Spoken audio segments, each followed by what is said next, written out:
Ladies and gentlemen, welcome to the adventures of Rathy the Great. Okay, hello to all my brothers and sisters in Australia and all across the world. We are here today to shed some more light on said topic of a new world order that is slowly occurring, molding, reshaping, taking place, getting cooked in the lab, or whatever you want to call it. There is a certain level of manufacturing process in the early construction stages. Now, key factors that need to be discussed are what this entails. Okay, number one, this entails being able to interpret said information on said topic. Okay, being able to interpret it. Number two, to understand it.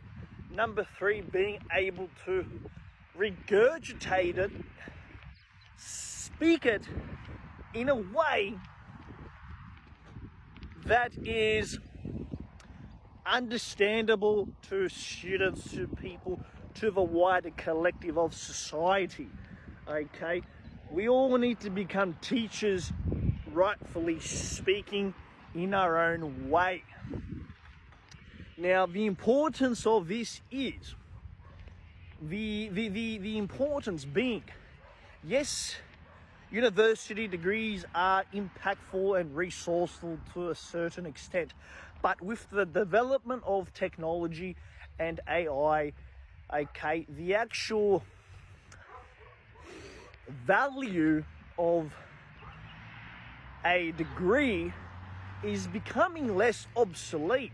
Now, what I mean by that is simply anyone can write an essay or an assignment using AI, ChatGPT, and just submit the assignment. But the real importance is, guys, it's starting to become like where all these university degrees are becoming more like comprehension. Okay, read this, answer this, these are your questions, put this into an essay format, yada yada yada yada, so on and so forth.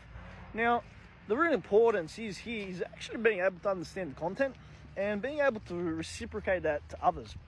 Okay, now the way, going back to how this incorporates into this new world order system structure, okay, is everyone has certain skills and talents that they are more inclined to, okay, or more sophisticated with, or more professional in.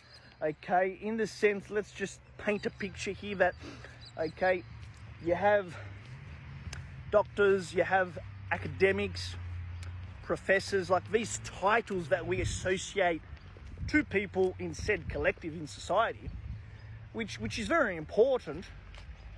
Okay, but these said titles are becoming like they still hold their value. I guess the point I'm trying to convey and get across here is that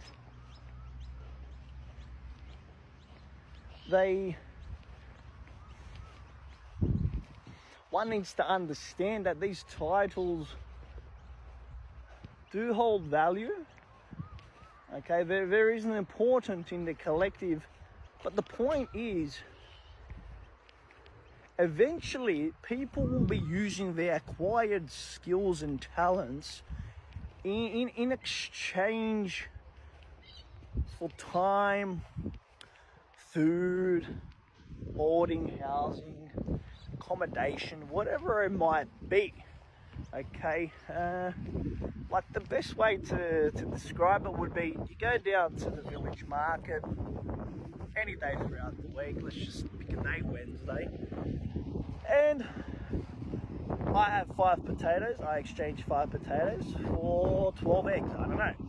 Eventually there will be some sort of bartering system that's made, that's constructed to reciprocate the value of different resources. Okay, key word there, resources. So eventually everything becomes obsolete, and whatever academic profession or academic studies you have done, there still will be a need for it, but I think everyone will eventually become a bit more widespread in terms of what they do in society, because the point we're trying to get across is eventually, if you don't realize it now, my money is a fugazi, it doesn't exist. We all exchange time for a monetary value that either society puts on ourselves, whether that is an actual reciprocal value of what we're worth per hour, is, you know, the debatable, okay? For example, here in Australia, like, I don't want to start listing figures, but like, they're just numbers at the end of the day. Like, the average hourly rate here should be times 2, should be double what people are actually getting paid here. Because back in the 70s, some 50 years ago, people were earning twice as much back then, and there was no such thing as homelessness. There's no such thing as, like, everyone was just living a much happier life. Because if you have a look, at the end of the day, money's just it's just printed paper. So if you give everyone more money, okay, and everyone's happy because, well, they associate the value of money as being wealthy or rich or whatever said title you want to give money. When everyone starts spending, you know, once all your bills are paid, your rent, your food, all the basic necessities of life, then you start to go and ask yourself, well, when people start going out more to restaurants or buying more clothes or going on more holidays, and then what that does, that simply just creates an influx into the whole system where everything starts to work more reciprocal. So then everything starts to work more unison, and at the end of the day, everyone's more happy, you know. So just some key factors to think about there, guys. Stay tuned for part 2, where we'll probably go a bit more thoroughness of this topic and actually list a couple more key points of the importance and some certain, I guess, strategies to mitigate these problems and create solutions that can actually be applied to in the real world. And yeah, that's it for now, guys. Stay tuned for more adventures, and above all, enjoy the show.